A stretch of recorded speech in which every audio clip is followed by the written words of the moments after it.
بسم اللہ الرحمن الرحیم بلغ العلا بکمالہ کشف الدجا بجمالہ حسنت جمیع خصالہ صلو علیہ وآلہ واصحابہ وبارک وسلم علیہ۔ معزز ناظرین، اس سنڈے کو میں ایک آن لائن ورکشاپ میں شامل تھا جس کے کہ ہم میڈیا پارٹنر بھی تھے، اور گو کہ میں مین اسٹریم میں نہیں تھا لیکن ہماری ہوسٹ نگار فاطمہ اس کی مین اسٹریم میں تھیں، اس کی ہوسٹ بھی تھیں۔ وہاں پر جب بات نکلی، یہ ورکشاپ جو ہے یہ چائلڈ ابیوزنگ کے متعلق اور آج کل کے سینیریو کے متعلق، اور اسپیشلی بچوں کے ساتھ اور خواتین کے ساتھ جو کچھ ہو رہا ہے اس کے متعلق تھی۔ وہاں پر ایک صاحبہ نے ایک سوال اٹھایا جو کہ نہایت ہی باعث کویسچن تھا، کہ سب سے پہلے تو علماء پر بہت زیادہ تنقید ہوئی کہ جی علماء نے کون سا بیان دیا ہے، علماء کا کوئی بیان مجھے بتائیں، اسپیشلی لاہور موٹر وے کا انسیڈنٹ جو ہوا اس کے متعلق۔ تو کیونکہ ایک دو پارٹیسپینٹ جو ہیں، جن میں ایک میں تھا، ایک دو اور تھے، جنہوں نے اس چیز کے اوپر ان پارٹیسپینٹ جو ہیں جنہوں نے اس طرح سے کویسچننگ کی تھی ان کو کچھ جوابات دیے، لیکن یہ کہ جی علماء نے کیا بیان دیے ہیں، علماء کہاں ہیں، مولوی حضرات کہاں ہیں، اور مدارس جو ہیں وہ 50% یا پھر 30% جو ہے وہ اس طرح کے کاموں میں ملوث پائے گئے ہیں، مولوی اس طرح کے کاموں میں ملوث پائے گئے ہیں، سو آن۔ جبکہ ہمارا موقف یہ تھا کہ کالی بیڑے ہر جگہ پہ ہیں، اور اس طریقے سے ایک شعبہ جو ہے شعبہ زندگی اس کو آپ اس طریقے سے کر رہے ہیں، لیکن وہ بضد تھی اس چیز کے اوپر۔ اب کیونکہ اس وقت وہاں پر ہم شیئرنگ کچھ نہیں کر سکتے تھے، ہم کمنٹس پہ تھے۔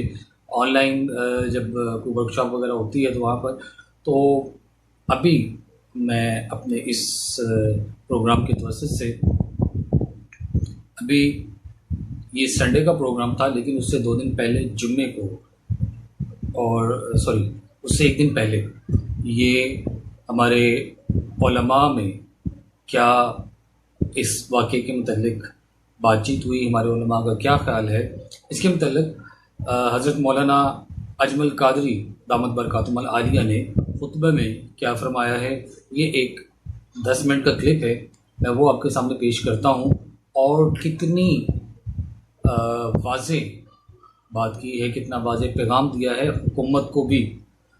اور دیکھیے، سب سے بڑی یہ بات ہے کہ علماء حق کس طریقے سے بات کرتے ہیں، علماء حق کا کیا طریقہ کار ہے، وہ بھی اس کلپ سے بہت واضح طریقے سے پتہ چلے گا۔ انہوں نے فیض کو جس طرح سے کوٹ کیا ہے، اور جس طریقے سے نہ صرف اس حکومت کو بلکہ سابقہ حکومتیں جو ہیں ان کو بھی اس کے اندر انہوں نے شامل کیا ہے اور پوچھا ہے اور کچھ بتایا ہے۔ آئیے وہ کلپ دیکھتے ہیں، اور پھر میں یہی کہوں گا کہ کسی ایک شعبہ زندگی کو جو ہے کسی بھی معاملے کے اندر 1 to all یا 1.5 کا ذمہ دار قرار دینا کس طرح سے، اسپیشلی وہ شعبہ کہ جس کے متعلق آپ ڈائریکٹلی اس طریقے سے بول رہے ہیں، وہ کتنا قابل احترام ہے، کتنا قابل تعظیم ہے، اس کو دیکھیں۔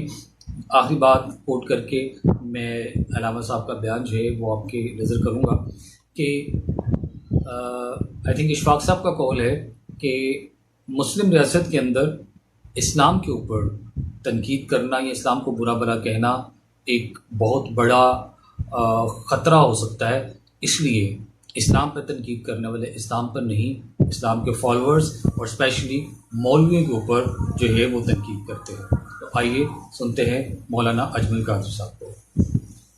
کچھ باتیں ایسی ہیں آپ یقین کریں کہ جن کو ڈسکس کرنے کو طبیعت نہیں چاہتی، یعنی باتیں کرتے ہوئے انسان تکلیف میں آ جاتا ہے۔ جو کچھ 2-1 دن پہلے موٹر وے پہ ہوا ہے، زندہ جاوید اور روح رکھنے والے معاشروں میں یہ کام نہیں ہوتے۔ ہمیں اس بات سے اتفاق ہے کہ اسلام نے تو بہت پہلے کہہ دیا کہ عورت سفر کرے تو محرم کے ساتھ کرے، یہ بہت پہلے کہہ دیا، یہ تو بات اپنی جگہ طے ہے۔